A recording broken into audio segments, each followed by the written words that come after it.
তো hello friends, good morning, শুভ সকাল। তো আমি তোমাদের সাথে আজ চলে এলাম আরেকটা নতুন ভিডিও নিয়ে মহেন্দ্র UXB 700-এর সাথে। আর গাড়িটা গাইজ দেখতে পাচ্ছ তোমরা, অনেক লম্বা, প্রচুর লম্বা গাড়ি। তো গাড়িটা একটু ঘুরে নাও, পিছন ধার থেকেও তোমাদেরকে দেখাচ্ছি সামনের দিকটা। তো তারপর আমি ভিতরে যাব, আর ভিতরে গিয়ে আমি তোমাদেরকে পুরো সিস্টেমটা বোঝাবো। সিস্টেমটা এমন কিছু না, সব ইজি আছে। তো প্রথম যেটা দেখাচ্ছি তোমাদেরকে, ড্রাইভিংয়ের সিটটা অ্যাডজাস্ট কী করে করবে। অ্যাডজাস্টটা তোমার ডান দিকের গেটের সামনে আছে, ওটার থেকে তুমি যেমন খুশি তোমার নিজের ইচ্ছে পছন্দ মতো অ্যাডজাস্ট করে নিতে পারো।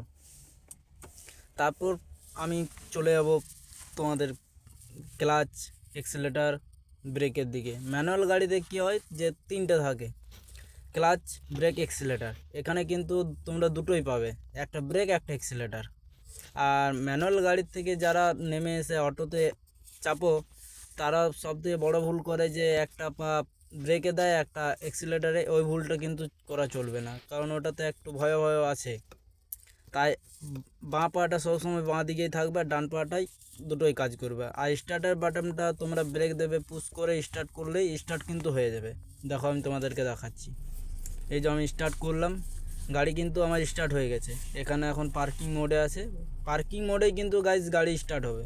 তারপরে ব্রেক দেবে। এখানে তুমি এই যে গিয়ারের পুশ বাটনটা দেখলে, ওই পুশ বাটনে তুমি দেবে আপনার driving mode, reverse mode, neutral mode. আর এই যে তোমার যেটা দেখাচ্ছি, এটা হচ্ছে হ্যান্ড ব্রেক। এটা নিচ দিকে পুশ করলেই কিন্তু হ্যান্ড ব্রেকটা ছেড়ে যায়। হ্যান্ড ব্রেকটা ছাড়ার পর সাথে সাথে যদি আমি ব্রেক ছেড়ে দিই, এখানে এক্সেলেটার দেওয়ার দরকার নেই, কোনো রকম অ্যাক্সিলেটার দেওয়া দরকার নেই, অটোমেটিক তোমার গাড়ি চলতে শুরু করবে।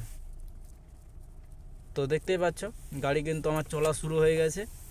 আরও যদি কিছু কারো জানা থাকে কোন ফাংশনটা কীভাবে কী করব না জানা, তাহলে আমাকে কমেন্ট করতে পারো, আমি তোমাদেরকে স্টেপ বাই স্টেপ সব দেখিয়ে দেবো। তো আজকের ভিডিওটা এইটুকুই, টাটা, বাই বাই, সবাই ভালো থেকো।